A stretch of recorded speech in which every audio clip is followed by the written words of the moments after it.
क्या आपने कभी सोचा है कि जिस जगह को आप अपना घर मानते हैं वह असल में एक मौत का जाल हो सकता है। कुछ ऐसी ही कहानी है हमारी आज की।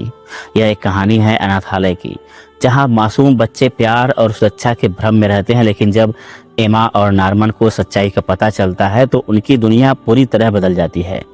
उनके सामने है सिर्फ दो रास्ते, या तो भाग जाएं या तो वो डेमन का शिकार बन जाएं। क्या वे अपनी जान बचा पाएंगे या अनाथालय की भयावह सच्चाई उनकी योजना को बर्बाद कर देगी? जानने के लिए देखिए पूरी कहानी। और हाँ, यदि आपको हमारी वीडियो अच्छी लगती है तो आपसे विनती है हमें सब्सक्राइब जरूर कर लें। कहानी की शुरुआत एक अनाथालय से होती है, जहाँ इसाबेला नाम की महिला सभी बच्चों की देखभाल करती थी। सभी बच्चे उसे मदर कहते थे और उसके साथ खुशी खुशी रहते थे। वे एक दूसरे को भाई बहन मानकर शांतिपूर्वक जीवन व्यतीत करते थे। इन बच्चों की पहचान के लिए उनके गले में नंबर्स की एक टैटू बना हुआ था। अनाथालय में इसाबेला बच्चों को पढ़ाई भी कराती थी, ताकि जब उन्हें किसी परिवार द्वारा गोद लिया जाए तो वे बाहरी दुनिया में अच्छा जीवन जी सकें। यहाँ 3 खास दोस्त थे, एमा, नार्मन और रे, जो इस अनाथालय के सबसे होशियार बच्चे थे। अनाथालय एक सुंदर मैदान से घिरा हुआ था, जहां सभी बच्चे खेला करते थे। हालांकि बच्चों के लिए सबसे महत्वपूर्ण नियम था कि वे अनाथालय की बाड़ को पार नहीं कर सकते थे।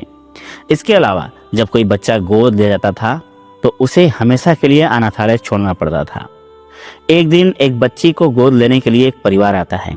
सभी बच्चे उसे अलविदा कहते हैं और इसाबेला उसे अनाथालय से बाहर लेकर जाती है। बच्चे आपस में चर्चा करते हैं कि क्या वह उनसे दोबारा संपर्क करेगी, क्योंकि अनाथालय से जाने वाले बच्चे वादा करते थे कि वे बाहर जाकर अपने दोस्तों को पत्र भेजेंगे, लेकिन अब तक किसी बच्चे ने कभी पत्र नहीं भेजा था। इसी दौरान एमा और नार्मन की नज़र कोनी के फेवरेट टेडी बियर पर पड़ती है, जिसे कोनी कभी अपने से दूर नहीं रखती थी। वे तय करते हैं कि उसे यह टेडी देनी चाहिए। तभी रे कहता है कि मेन गेट की लाइट अभी भी जल रही है, जिसका मतलब है कि कोनी अभी भी यही कहीं है। यह सुनकर एमा और नार्मन तुरंत टेडी लेकर गेट की ओर भागते हैं। गेट पर पहुंचकर उन्हें वहां एक ट्रक दिखाई देता है। जब वे ट्रक के अंदर झांकते हैं तो उनका दिल दहल जाता है। ट्रक के अंदर कोनी की मृत शरीर पड़ी थी, जिसके ऊपर एक अजीब सा फूल लगा हुआ होता है। तभी उन्हें वहां किसी के आने की आवाज सुनाई देती है और वे जल्दी से ट्रक के नीचे छिप जाते हैं। इसके बाद वहां 2 बड़े और डरावने डेमन आते हैं। वे कोनी की बॉडी को उठाकर एक कैप्सूल जैसे चीज में डाल देते हैं। डेमन आपस में बात कर रहे होते हैं और उनकी बातें सुनकर एमा और नार्मन का खून जम जाता है। डेमन कहते हैं इस अनाथालय के इंसानों का मांस बेहतरीन क्वालिटी का होता है और इन इंसानों को केवल उनके खाने के लिए पाला जाता है। यह सुनकर एमा और नार्मन को समझ आ जाता है कि उनका अनाथालय वास्तव में एक मानव फार्म है, जहां बच्चों को डेमन के भोजन के लिए रखा जाता है। वे यह भी समझ जाते हैं कि एक दिन सभी बच्चों को डेमन खा जाएंगे। इसी दौरान इसाबेला वहां आ जाती है। वह डेमन से वादा करती है कि अगली बार वह उनके लिए एक होशियार और बुद्धिमान बच्चा लाएगी, क्योंकि इंटेलिजेंस बच्चों का मांस और भी बेहतर माना जाता है। तभी डेमन को एमा और नार्मन की मौजूदगी का आभास होता है और वे चारों ओर उनकी तलाश करने लगते हैं। जब वे ट्रक के नीचे देखते हैं तो उन्हें कोनी का टेडर बियर दिखाई देता है। डेमन इसे उठाकर इसाबेला को दे देते हैं। जब इसाबेला टेडी बियर देखती है तो उसे एहसास हो जाता है कि जरूर कोई बच्चा ट्रक तक आया होगा। इसी बीच एमा और नार्मन डर से अनाथालय की ओर वापस भागते हैं। रास्ते में एमा अचानक गिर जाती है और रोने लगती है। उसे यकीन नहीं हो रहा था कि उसकी मदर वास्तव में इतनी निर्दयी हो सकती है। साथ ही यह जानकर उसका दिल टूट जाता है कि उनका अनाथालय वास्तव में इंसानों को पालने का एक फार्म है। नार्मन उसे शांत करने की कोशिश करता है और दिलासा देता है। वह कहता है कि उन्हें यहाँ से भागना होगा, लेकिन एमा साफ कहती है कि वे अकेले नहीं जाएंगे, बल्कि बाकी के सभी बच्चों को भी साथ लेकर भागेंगे। अगले दिन एमा और नार्मन अनाथालय की बाड़ के पार जाते हैं। नार्मन कहता है कि इस जगह से भागने के लिए उन्हें एक ठोस योजना बनानी होगी। वह यह भी सुझाव देता है कि जब उनकी योजना पूरी हो जाएगी तभी वे बाकी बच्चों को इसके बारे में बताएंगे। इसके बाद दोनों आसपास की स्थिति का जायजा लेने के लिए बाड़ को पार करते हैं। बाड़ की दूसरी ओर जाकर उन्हें पता चलता है कि वहां एक बहुत ऊंची दीवार है, जिसे पार करना लगभग असंभव है। वे तय करते हैं कि उन्हें एक रस्सी लानी होगी ताकि दीवार को पार कर सके। दूसरी तरफ मैदान में खेल रहे बच्चों में से एक लड़की अचानक गायब हो जाती है। इससे सभी बच्चे परेशान हो जाते हैं। तभी इसाबेला मैदान में आती है और अपनी घड़ी देखकर जंगल की ओर चली जाती है। कुछ समय बाद वह उस लड़की को अपने साथ मैदान में लेकर वापस आती है। यह देखकर एमा और नॉर्मन को समझ आ जाता है कि इसाबेला ने सभी बच्चों पर ट्रैकिंग डिवाइस लगाए हुए हैं। इस डिवाइस की मदद से वह हर बच्चे की लोकेशन का तुरंत पता लगा सकती है।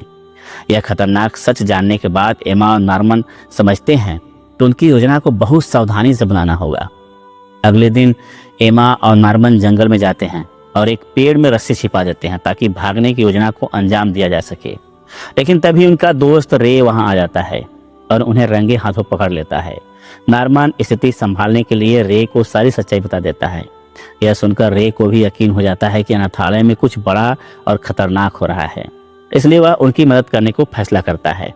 इसके बाद तीनों अनाथालय की लाइब्रेरी में जाकर रिसर्च शुरू करते हैं।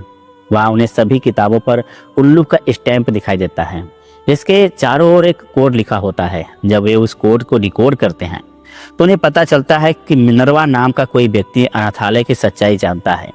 उसने इन किताबों के जरिए बच्चों को यह संदेश देने की कोशिश की है कि उन्हें इस भयानक जगह से भागना चाहिए। शाम को इसाबेला सभी बच्चों को अपनी नई असिस्टेंट क्रोन से मिलवाती है। क्रोन के आने से एमा, नॉर्मन और रेन के लिए मुश्किलें और बढ़ जाती हैं, क्योंकि अब अनाथालय में बच्चों की निगरानी के लिए 2 महिलाएं थीं। इससे उनकी भागने की योजना का अंजाम देने और भी चुनौतीपूर्ण हो जाता है। इसाबेला क्रोन को एमा, नॉर्मन और रे की प्रोफाइल दिखाती है और कहती है कि मुझे शक है कि ये तीनों बच्चे अनाथालय की सच्चाई जान चुके हैं, इसलिए तुम्हें इन तीनों पर खास नजर रखनी होगी। अगले दिन एमा, नॉर्मन और रे सभी बच्चों को एक साथ गेम खिलाते हैं।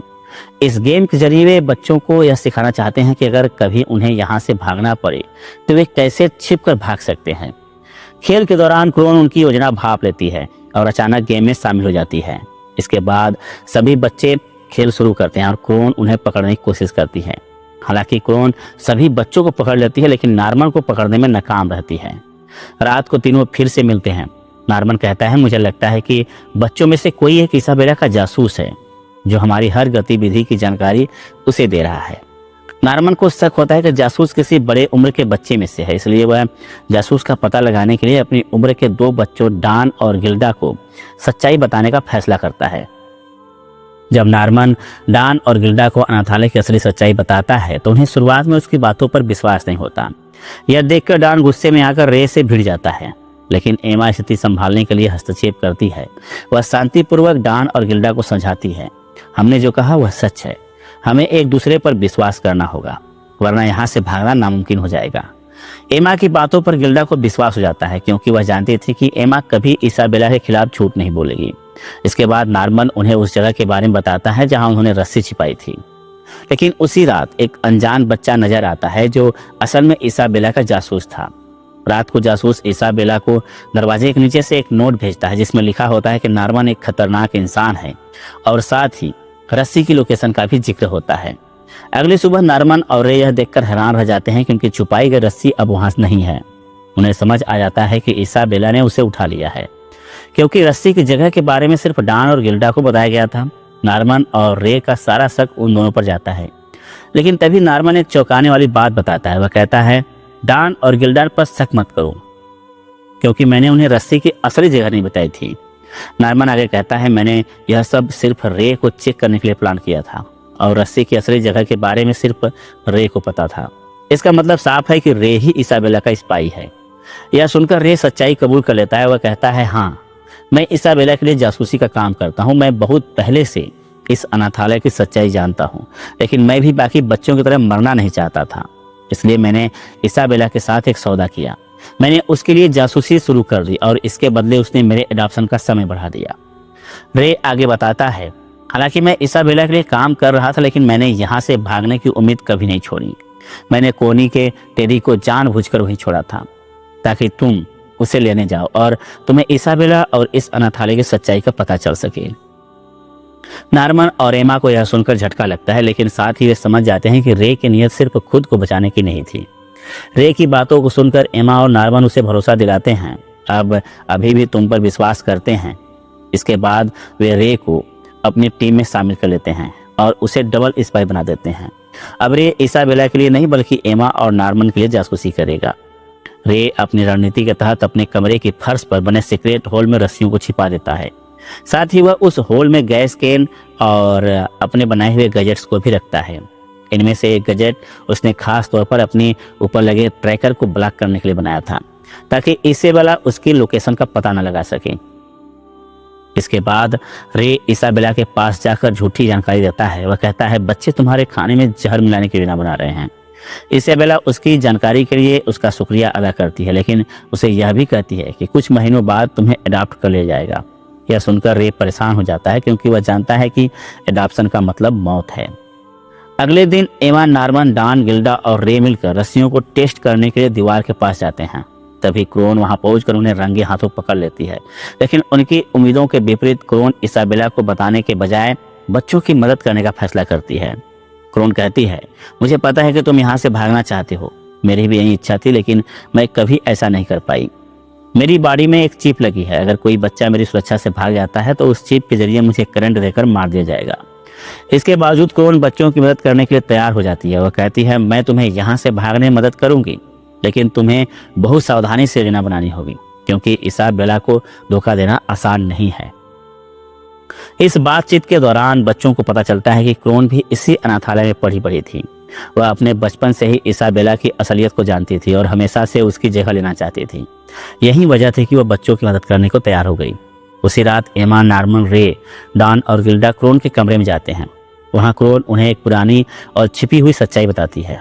वह कहती है 1000 साल पहले मानव जाति और डेमंस के बीच एक भयानक युद्ध हुआ था, जिसमें असंख्य इंसानों की जान गई थी। इस युद्ध को खत्म करने के लिए दोनों पक्षों ने द प्रॉमिस नामक एक समझौता किया। इस समझौते के तहत दोनों अपनी अपनी दुनिया में रहने पर सहमत हो गए। डेमंस ने इंसानों से वादा किया कि वे उनकी दुनिया में घुसपैठ नहीं करेंगे, लेकिन इसके बदले में इंसानों को डेमंस को खाने के लिए कुछ बच्चों की बलि देनी पड़ेगी। क्रोन आगे बताती है यही वजह है कि कुछ अनाथालय बनाए गए जहां बच्चों को डेमंस के लिए पाला जाने लगा। इन अनाथालयों में बच्चों को पढ़ाया लिखा जाता है और उनकी देखभाल की जाती है, खास तौर पर होशियार बच्चों को, क्योंकि डेमंस को उनका दिमाग खाने से ज्ञान और शक्ति मिलती है। इससे वे इंसानों पर हमला करने से बचते हैं। इस खुलासे से बच्चों के दिलों में डर और गुस्सा दोनों बढ़ जाते हैं।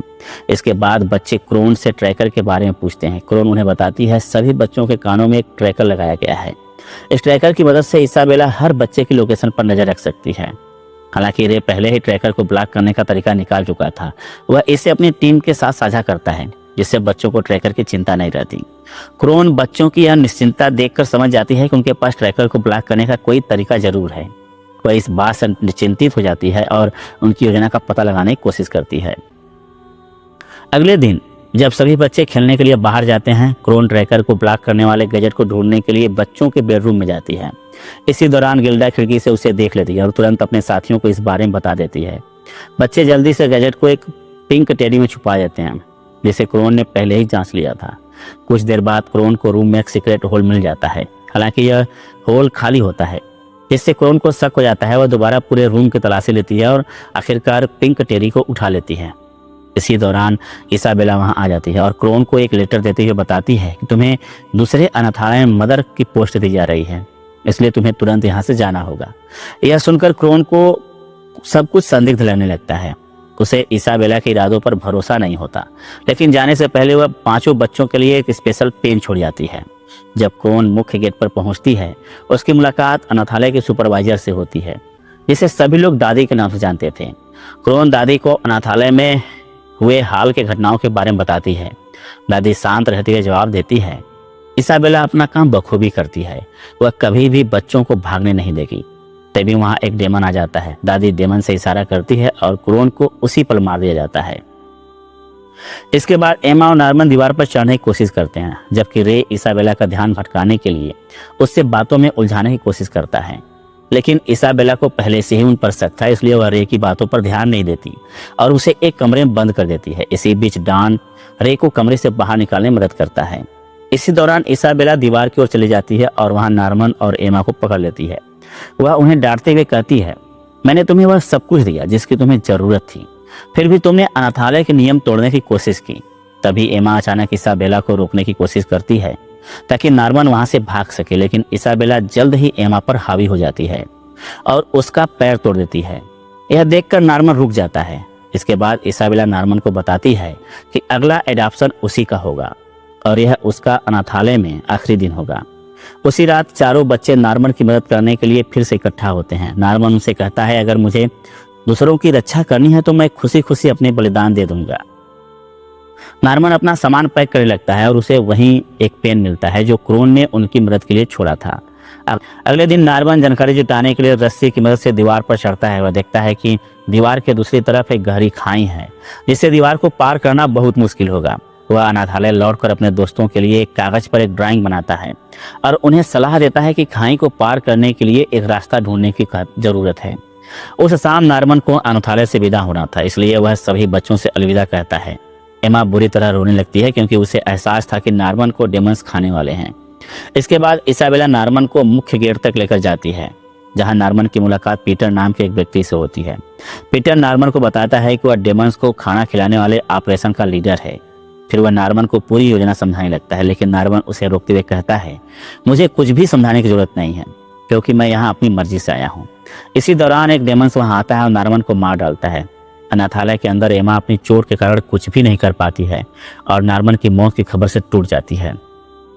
तभी इसाबेला एमा के पास आती है और उससे कहती है कि मैं चाहती हूँ कि तुम इस अनाथालय की अगली माँ बनो। यह सुनकर एमा और अधिक परेशान हो जाती है। दूसरी ओर रे अब पूरी तरह अकेला महसूस करता है। उसे लगता है कि इस जगह से बाहर निकलने की उसकी सारी उम्मीदें खत्म हो चुकी है। इसी बीच इसाबेला रे को बताती है कि अगला एडॉप्शन उसी का होगा। उस रात एमा रे के पास आती है और उसे बताती है कि उसके पास एक प्लान है, लेकिन रे के पास पहले से ही अपना एक प्लान तैयार होता है। अपने प्लान के तहत वह खुद को आग लगा लेता है। जैसे ही आग की लपटें कमरे में फैलती है, एमा जोर जोर से रोने लगती है।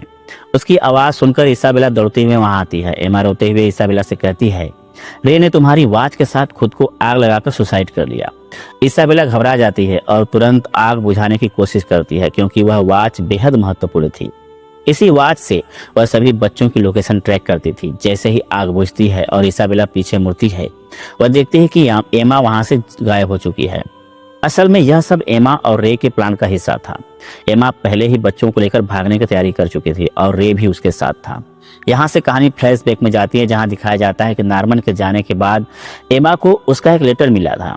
उस लेटर में नॉर्मन ने अनाथालय से भागने के कुछ तरीके लिखे थे और एक स्पेशल पेन भी उसके साथ रखा था। इसके बाद एमा ने वह लेटर डॉन और गिल्डा को दे दिया ताकि वे बच्चों के साथ मिलकर प्लान पर काम कर सके। इस बीच एमा ने इसाबेला का ध्यान भटकाने के लिए उदास होने का नाटक किया। उसने रे को इस प्लान के बारे में नहीं बताया क्योंकि इसाबेला हमेशा उस पर नजर रखती थी। प्लान के अनुसार जब रे ने खुद को आग लगाने का काम किया तो एमा ने उसके ट्रैकर को चाकू से बाहर निकालकर आग में फेंक दिया। फिर इसाबेला को रे की मौत का झूठ बोलकर चकमा दिया गया। इसके बाद एमा ने सभी बच्चों के ट्रैकर चाकू से हटा दिए। हालांकि सबसे छोटे बच्चे को वो अपने साथ नहीं ले जा सकते थे, इसलिए एमा ने उनसे वादा किया कि वह जल्द ही उन्हें वापस लेने आएगी। इसके बाद कहानी वर्तमान में लौटती है जहां सभी बच्चे एक एक करके दीवार पर चढ़ते हैं, अपनी रस्सियों को चट्टान के दूसरी तरफ फेंकते हैं और हैंगर्स का उपयोग करके दूसरी तरफ पहुंचने की कोशिश करते हैं। एमा को छोड़कर बाकी सभी बच्चे सफलतापूर्वक दूसरी तरफ पहुंच जाते हैं। तभी इसाबेला वहां पहुंच जाती है। वह एमा से कहती है, मैं भी तुम्हारी तरह मासूम थी। मेरा एक बॉयफ्रेंड था और एक दिन मुझे पता चलता है कि मैं प्रेग्नेंट हूँ। मैंने भी इस जगह से भागने की कोशिश की थी, लेकिन जब मैं इस दीवार पर खड़ी थी तब मुझे एहसास हुआ कि मैं कभी यहाँ से नहीं भाग पाऊंगी। इसाबेला आगे बताती है कि जब उसका बच्चा हुआ तो कुछ समय बाद वह उससे अलग हो गया। इसी वजह से उसने इस अनाथालय की मां बनने और बच्चों को एक अच्छी जिंदगी देने का फैसला किया। वह एमा को यह भी बताती है कि जब बच्चों को डेमंस के हवाले किया जाता था तो उसे भी बहुत दुख होता था, लेकिन वह यह सब इंसानों को बचाने के लिए कर रही है। इसाबेला ने एमा से कहा कि तुम मेरी फेवरेट हो, लेकिन फिर उसे धमकी देती है कि अगर वह भागने की कोशिश करेगी तो वह रस्सी काट देगी। इस पर एमा आत्मविश्वास से जवाब देती है, मुझे आप पर विश्वास है कि आप ऐसा नहीं करेंगी। इसके बाद एमा रस्सी से दूसरी ओर जाने लगती है। इसाबेला चाकू निकालती है, लेकिन वह रस्सी को काटती नहीं। इसके बजाय वह दीवार पर खड़ी होकर गर्व से सभी बच्चों को जंगल में दौड़ते हुए देखती है। तभी उसे याद आता है कि रे मैदान में जो गीत गा रहा था वह गीत उसने अपनी प्रेगनेंसी के समय गुनगुनाया था। यही उसे एहसास होता है कि रे उसका खोया हुआ बच्चा है। दूसरी ओर सभी बच्चे जंगल में अपना रास्ता बनाना शुरू करते हैं। एमा उन्हें वह पेन दिखाती है जिसे खोलने पर उसमें से एक उल्लू बाहर निकलता है। उल्लू सभी बच्चों को शहर की ओर ले जाने के लिए उनका मार्गदर्शन करता है। इसी बीच इसाबेला पीटर और दादी से मिलने जाती है। वह सभी बच्चों के भागने की जिम्मेदारी अपने ऊपर लेती है। इसके जवाब में पीटर उसे सजा के तौर पर एक डेमन के हवाले कर देता है। यहीं पर यह कहानी समाप्त हो जाती है। दोस्तों, अगर आपको यह वीडियो पसंद आई है तो कृपया इस वीडियो को लाइक करें और हमारे चैनल हिंदी एक्सप्लेनर्स को सब्सक्राइब करना ना भूलें।